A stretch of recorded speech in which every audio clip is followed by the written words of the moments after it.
produzir em um local com muita chuva, umidade alta, solo encharcado? O que eu devo fazer? Quais os meios que eu posso utilizar para conseguir ter uma produção, para eu poder ter renda no meu sítio e não ser obrigada a abandonar o sítio porque chove demais? Para a gente poder começar e falar sobre esse ponto importante, o que nós temos que pensar?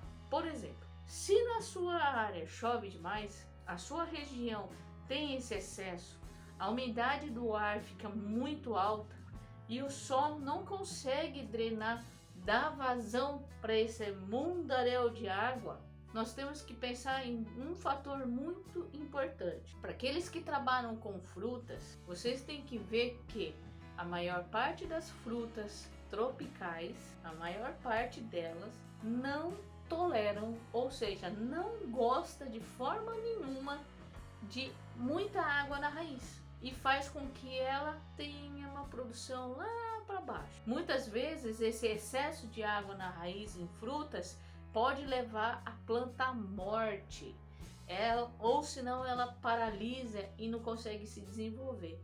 Você vê a sua frutífera lá, quando você colocou a muda no chão, não cresce e como se fosse uma mini árvore. E não é para ser dessa forma, é porque ela não gosta desse excesso. E o outro ponto, tentar procurar, se possível, na área que você tem, locais um pouco mais altos para plantar. Não só fruta, mas hortaliça também, porque a hortaliça também é sensível em excesso de água.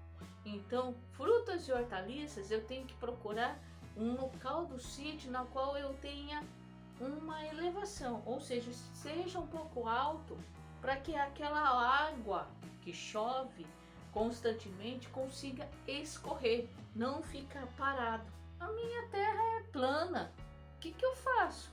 Bom, gente, nessa situação nós temos que trabalhar com a drenagem dessa água. Nossa, mas então eu vou ter que drenar, botar uma bomba ali, puxar? Não chega a esse ponto. Por exemplo, se a área é muito plana ou tem inclinação bem suave, aquela queda bem sutil, bem suavezinha que quase não dá para perceber, mas a água demora para escorrer, nós temos que trabalhar com vala. Mas Érica, vou ter que então cavocar e fazer essas valas o sítio todo? Pelo menos onde você quer plantar, aonde você acha que dá certo. Outra característica que você tem que observar é se seu solo é de que tipo. Ele é muito barro ou ele é mais arenoso? Então esse muito barro é um excesso maior, tem mais quantidade de argila, ou ele é arenoso e consegue escoar bem. Tem que observar isso. Você tem que conhecer a terra do seu sítio e sem esquecer que numa mesma área pode ter mancha. O que é mancha?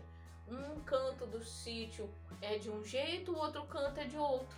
Então dessa forma eu tenho que descobrir, ter um conhecimento de como que é o solo dessa minha propriedade, como que é o solo ao longo da minha propriedade, principalmente no local onde eu vou produzir. Eu tenho que fazer essa investigação. Então, mediante a isso, independentemente de ser argila ou areia ou arenoso, é melhor fazer uma vala ou várias que possa escoar esse excesso de água. Ou seja, quando chove ele consegue drenar essa água e levar embora. E as valas são importantes porque o que acontece? Vou explicar para vocês.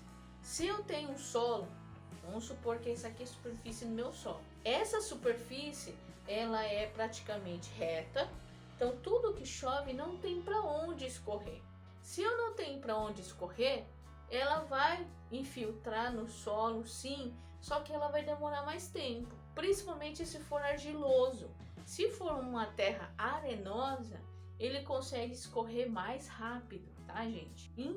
Independentemente disso, eu vou ter que fazer essa vala, porque eu vou fazer recorte, várias valas para que essa água consiga ter um espaço vazio para correr. Porque se eu tenho uma área reta preenchida de solo, essa água vai ter mais dificuldade de escorrer porque eu não tenho nenhum local vazio. Ao contrário, quando eu fizer essa minha vala, fazendo essa minha vala, esse local aqui vai estar vazio, então aquele excesso de água que está aqui, ela vai escorrer e vai tomar o curso dessa vala e conseguir então drenar essa água. Ah, mas que é muito caro, eu não tenho condição, tal.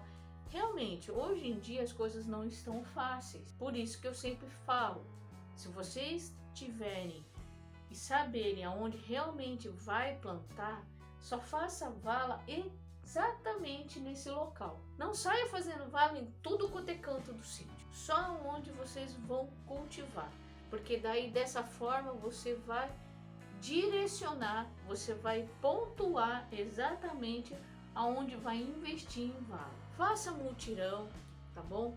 Dependendo da vala, meio metro já é o suficiente. Ah, mas Érica, tudo isso? Dependendo, não é. Se for argiloso, quanto mais profundo, melhor. Se for arenoso, ou que tenha uma diferença de camadas de solo, por exemplo, aqui está a superfície. Vamos supor que embaixo tenha camada de solo diferente. Então, se de repente você perceber, quando você faz a vala, existe uma camada aqui embaixo que é mais compacta, a vala tem que passar por ela.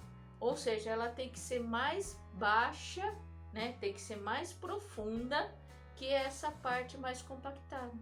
Essa parte mais dura que não deixa essa água ir em profundidade. Então a minha vala tem que ser essa aqui é a minha superfície, a parte compactada, minha vala tem que ser mais profunda que essa parte, porque daí essa água da parte compactada ela vai cair na vala e vai tomar o seu percurso normal. Essa é a nossa intenção. A vala tem que ser investigada. Então, para você saber qual é a profundidade, façam furos distribuídos no local que você vai plantar, no local que vai ser cultivado, para você conhecer como é o seu solo. Isso é uma forma de você conseguir drenar. Ah, mas Érica, só isso é o suficiente? Não, só isso não é o suficiente. Isso é um início. Para você poder continuar com o trabalho, você tem que fazer a análise do solo. A análise do solo, vocês vão ver características químicas, que no caso é o nutriente, quais são os nutrientes que o solo tem, ou aquele que está em excesso ou pouco, tá? Então eu tenho que conhecer os nutrientes do solo. A análise do solo é extremamente importante por causa disso. Outro ponto muito importante: quanto de matéria orgânica a minha terra tem? O que eu preciso saber? Gente, eu sempre falo para vocês que a matéria orgânica é muito importante para a planta, seja fruta, seja hortaliças. Então, se for uma árvore ou uma hortaliça, folha ou um arbusto menor, que são outras hortaliças, eu preciso de matéria orgânica. Lembre-se, em terra encharcada, o que ela ajuda? Drenar o solo. Terra encharcada, ela drena o solo. Outro ponto, matéria orgânica, além de ajudar a drenar o solo, permitir as raízes crescer, tá? Se desenvolver ali no subterrâneo. Por quê? Se eu tenho matéria orgânica no solo, ela vai acontecer o quê? Ela vai se degradar pouco a pouco e vai deixar espaços no solo.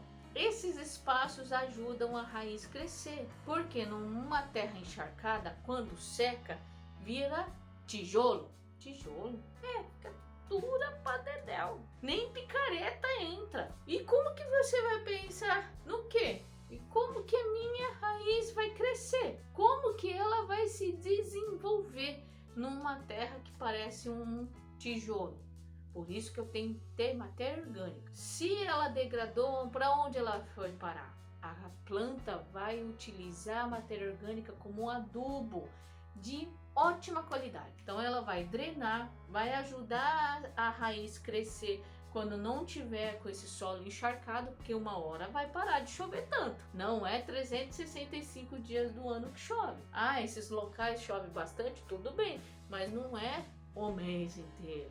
12 meses chovendo. São períodos grandes, mas são períodos. Então, nesse momento, eu tenho que pensar quando o solo estiver seco lá na frente. Então, a matéria orgânica que está ali distribuída, ela vai degradar, a planta vai utilizar como nutriente e a raiz tem para onde crescer. Então, vou fazer vala e usar matéria orgânica. O máximo que vocês conseguirem de matéria orgânica.